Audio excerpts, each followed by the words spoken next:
All right, welcome, gang. So it is Tuesday, 8/21/2018. So what started off as an uneventful day ended up being a nice rally, and some news cycle kind of jumped in. So we'll get into that. But before we get started, while everybody's signing on, let's go over the disclaimer. Past performance is no indicator of future performance. We are not registered investment advisors. This show is for entertainment purposes only. Nothing in this show is an offer to buy or sell any securities. Um, Read the disclaimer. It's important. Here, while we're waiting, let's take a look at the market numbers. Interesting day today. Very interesting day. So we'll give everybody a couple seconds here to sign on.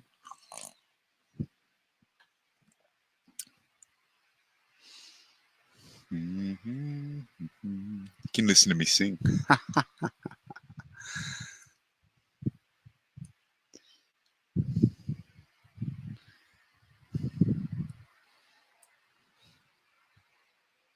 Okay, let's go ahead and get started because there's a lot of stuff to do this afternoon. So we got a lot of work, middle of the market week. So let's go ahead and get started. So brokerage stocks got hammered today. First news of the morning was JP Morgan is launching an app, trading app, and it's going to have like a year's free trades in there. So that's kind of interesting, right?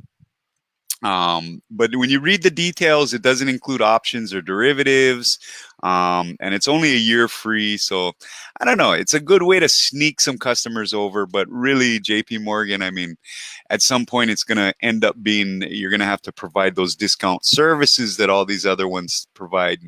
I don't know. It seems more fluff than substance on this one.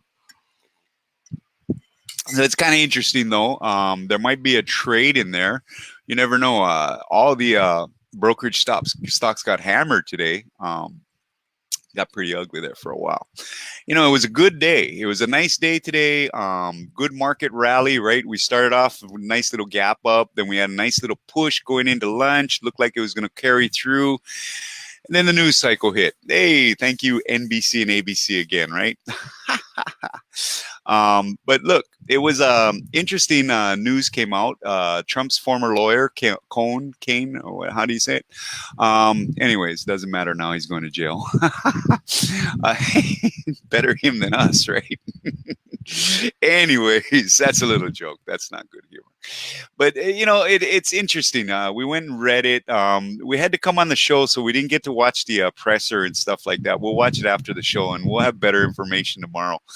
But it looks like that deal included everything except cooperation. So for you anti-Trumpers out there, what looked like, I know every time these articles come out, somebody's plea dealing and stuff, you think it's the end of the Trump presidency, but this is in no form or matter.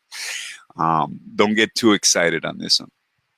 And other than that, it was a kind of an uneventful day. We had the JP Morgan news in the morning. The markets were pushing up nice and strong. Even us, we stayed in our QQQ play. We're going to carry that maybe another day because we like the market action today. And, if it didn't get a little soft in the afternoon and it kind of combined with some things, right? It happened like right around 2 o'clock. So you had Europe closing and the Euro traders coming over, and you had the oil market closing and them coming over. And always at 2 o'clock in the market time, because of that, there's kind of a weird flux of action, right? You've got your European investors that want to get involved. Maybe they're taking profits and stuff, who knows? And then they hear this news from America. They don't really get the digestion of it. And, they think it's something that might really rock the markets, and they start selling, and then you get this soft trickle down. But really, the Qs kind of held their own. They broke that first line of support, and they held that support even towards that trickle down at the end of the day. So we're going to hold ours for another day.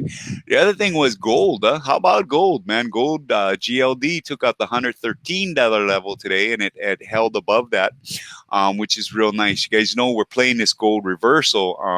If you're looking to get in, there's still time to get in. And if you want to play along with us, you know where to click the link. But we like this gold move. Gold got a little soft when that market was pushing up earlier today, but then it just kind of got right back into it, right?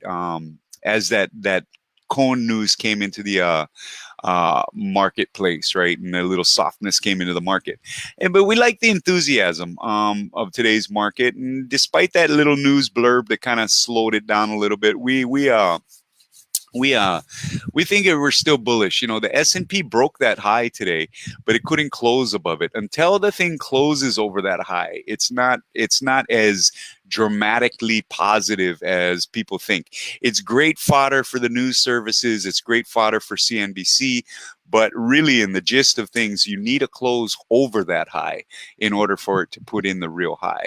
So we'll see. Maybe tomorrow will bring that. Today brought that nice little shot at the top, and then it broke through a little bit. And like we said, that news cycle just kind of dampened everything down. It's the same thing that's been going on for 2 years, right? So the good thing is it came out in the afternoon. It wasn't too damaging to any of the market, any of the stocks. Other than that, let's see how it plays out this afternoon as the information becomes more clear and as everything gets more black and white rather than rumor and innuendo. This might all rear its head as not being that important, and then we're back into the trading, right? Everything is still all systems go on the economic end, right? We're still getting good trade news. Of course, we got to have the damper articles. Anything Trump does is going to be attacked by the media. They don't want a deal with Mexico to happen. They don't want a deal with Canada to happen. They don't want a deal with Europe to happen. And they definitely don't want a trade deal with the Chinese because it just makes Trump look good. So, of course, we had our article today from CNBC about how it's great that Trump's doing all this, but he can't make a deal without Congress. Well, and that's true. He can't follow through on this Mexico deal without getting Congress to approve it. But hey, how do you think it's going to look if after all of this stuff and all this attacks on him about NAFTA and everything else, he goes in and actually cuts a better deal and Congress doesn't approve it? How's that going to look, huh? I mean, don't put it past them, kiddies. You know how Congress is. But so the trade deal we feel is going, just systems all go. And, we had a couple members today ask us, hey, are we going to cash in the Qs? When they were popping up, they were over 181. I think they closed at 180, about 180.50, right? But they're in that nice striking distance. We think there's a shot at 182. We think maybe in tandem we'll get a S&P push into that all-time high where it gets over it and maybe holds it. And the NASDAQ will do the same thing, maybe 7,900. Something like that. And we're going to play it that way. Hey, there's still three trading sessions in this week. So let's see how it plays out. Let's don't let one little news report ruin our trading system. We're still long those financials too, AINV. We didn't talk about those yesterday and stuff, but any of you that are following along that are wondering, yeah, we're still long in AINV. We're still long steel too. Jeff, I see you there. And Jeff's our steel guy. Jeff's like us. He's pro steel. He knows steel is a good trade, and he knows there's a lot of good things down the pipe for steel. Look, we got to get an infrastructure program at some point, and but the trade deal was much more important. So Trump's working out that trade deal, and once he does, we can get back on that infrastructure program, the spending, and we just get this massive reaction in steel. So we're still long AKS on those short-term options. We're about a month still out in those, and they're at $5. AKS had a nice little day today, about 1.5% up, creeping towards that $5. So we'll stay in that trade. And we're also watching these things because right before we want to try and time this a little bit better. Never try to time the market exactly. You'll hear people say this all the time. In fact, Tommy Lee from Stratfarm, who's the big Bitcoin bull, and he's been very bullish on the market lately. He put out a good article today about don't be afraid to buy these stocks at these highs, because the last thing you want to do is try and call a top. What you do is let the market tell you when the trade is done. And that's really what we did with the QQQs today. We're letting the market tell us when the trade is done, not the news cycle. We're letting technical analysis is the market. We think there's still a good push coming for the markets. Probably tomorrow, maybe at the gap. We'll see.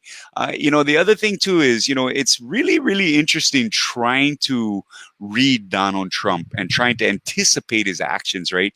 But it always seems like when something comes out against him, like this cone thing, he'll come back the next day with some good news, and that beefs back that market up. So let's see if that plays out tomorrow. But regardless, we think technically the market's in good shape, and we think there's a lot more buying out there. So we'll see how it plays out. We could be wrong. We're short the dollar, as we've been saying for the last 3 weeks, painfully. But the dollar got a nice smash today. It was down a big amount, and we're still in that trade. We're still in those $24 puts for UUP. And those are about a month and a half, month out. So we're going to let that gel a little bit as the whole trade thing works out, the China thing, all this.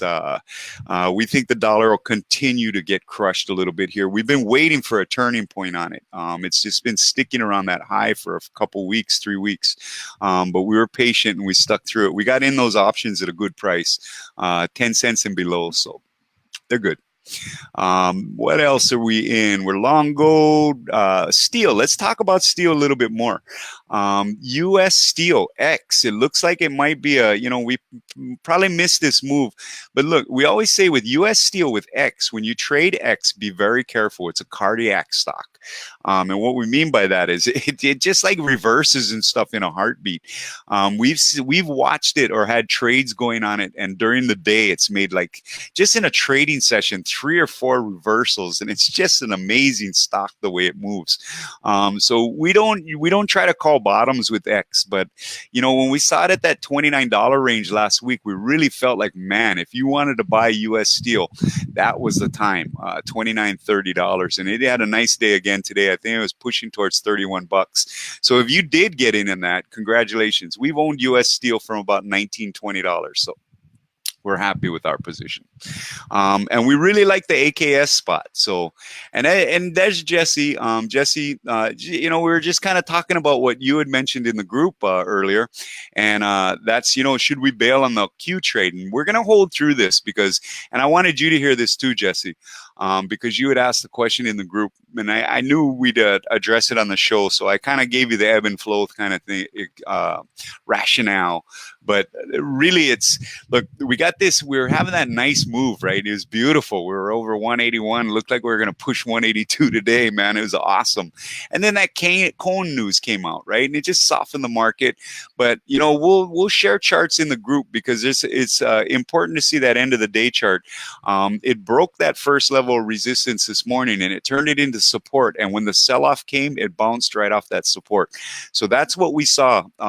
Just to share it with the viewing public, what we do in the group. So if you guys want to be involved in this stuff, man, I mean, we do technical analysis and we watch stocks all day long. So go ahead and click it. We've also, and I don't usually do this, but we're launching our hyper growth program. So if you're interested in something like that, it's a great way to build a portfolio for the long term. It involves some things that are a little bit more medium to long term than the stock pick profits, which is strictly your options trading. If you're interested in something like that, click the link. Same link will get you information on that program too. So look, gang, let's kind of cut it a little short today. I wanted to mention the Netflix puts that we talked about last week as a potential buy. We kind of got a trickle down after we talked about those puts. Netflix had a great day today, right? Maybe it's because they fired that girl, Michelle, what's her name, Wolf or whatever, the one that was crapping all over Sarah Sanders at the White House dinner. Look, we don't always agree with people. We don't always agree with their politics and stuff, but there's no reason for attacking people like she was attacking Sarah Sanders. And it goes both ways, whether it's a Republican attacking a Democrat, liberal attacking a conservative, vice versa, whatever. There's just no room for that. It has to stop. And this is a little editorial from us. If you're one of those people that you're on Facebook and stuff and you just call names and you accuse people and all that, please stop. Okay, there's just too much of that going on right now, especially in social media. Social media is a really uncomfortable situation, right now.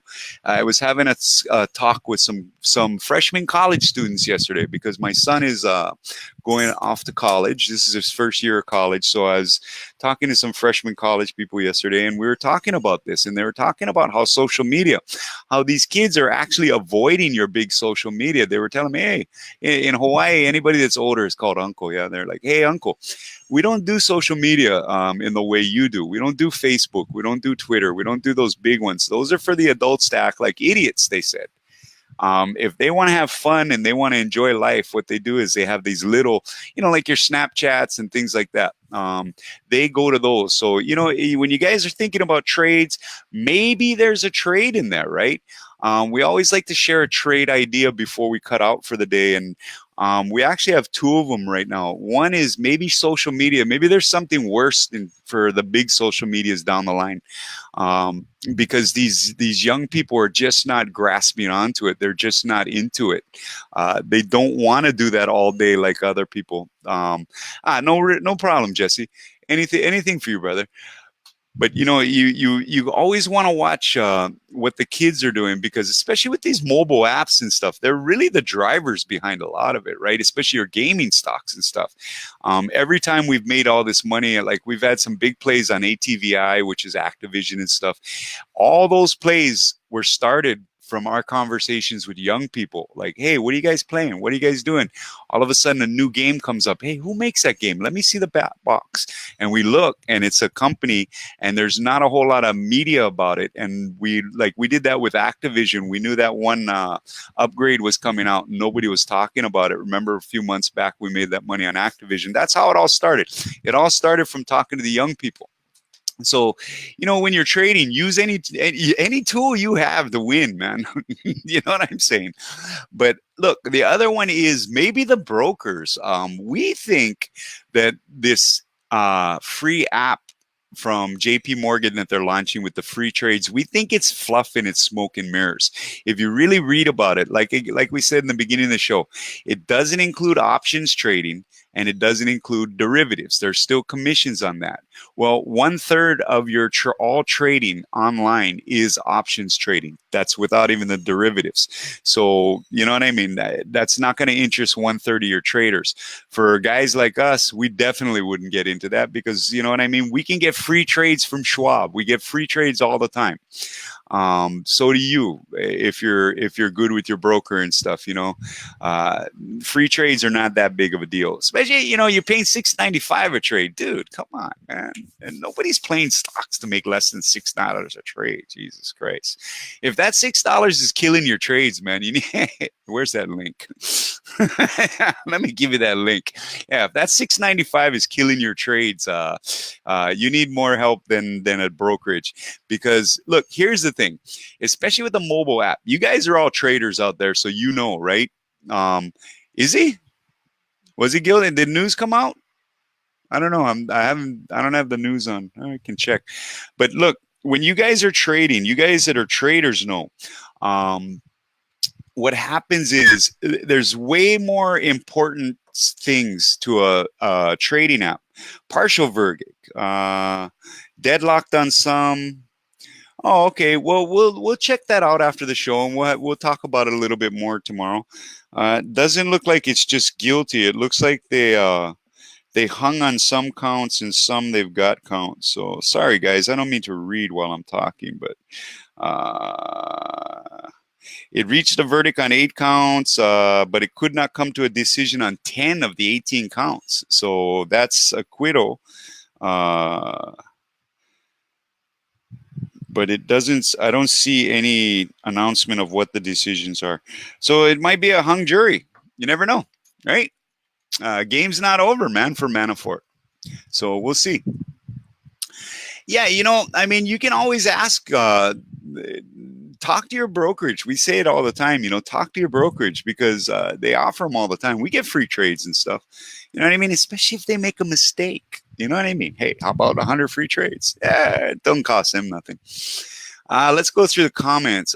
Guilty on 8 counts, mistrial on 10 counts. Could get a hung jury then, if it's only 8 out of 10. We'll see. Yeah, we'll see how that goes. Cards were stacked against the guy, anyways. Really, the way he went in, it looked like it was going to be 18 and out of 18 guilty. So uh, I wouldn't put um, too much into that. Let's see on the comments. Let's see. Let's all be very frank about this Manafort trial. It has almost nothing, if anything, to do with Donald Trump. Okay, this is all his dealings. These are all his personal affairs.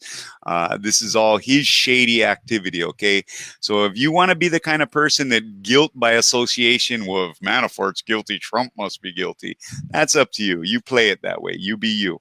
But as far as we go, until you get a charge against Trump, until you get a conviction against Trump, let's keep everything separated properly. And that goes for supporters and anti-Trumpers. Okay, we don't take sides with people on this show, but we do take sides with events. And right now, let's be very, very frank about what's going on. This whole Manafort trial is about Paul Manafort and, to a certain extent, Gates. And we'll see. This Cohn plea is about Cohn. It's not about Trump. It says very clearly in the plea deal that it doesn't include any assistance with that investigation or whatever you're calling it. Trump calls it a witch hunt. He's got a cool name for everything, though, right? It's because he's huge. Anyways, look, we've had enough fun. So yeah, good. Thanks for posting that. From the office, man. These guys are all over it. We have an incredible office. These guys are all over it. Thanks for bringing that to our attention. We kind of waited because that press conference was supposed to be at 4:00, right when the market closed. So we kind of waited to see if we would get the information before we came on the show, but it just kept dragging on and dragging on. So we went ahead and started the show. So look, guys, that's the kind of day it was. It was a good close on the market, a little bit soft because of the Kane news, but like we said, there's nothing in that plea agreement about cooperation with the prosecution or attempted prosecution of, or as Donald Trump puts it, the witch hunt of Donald Trump.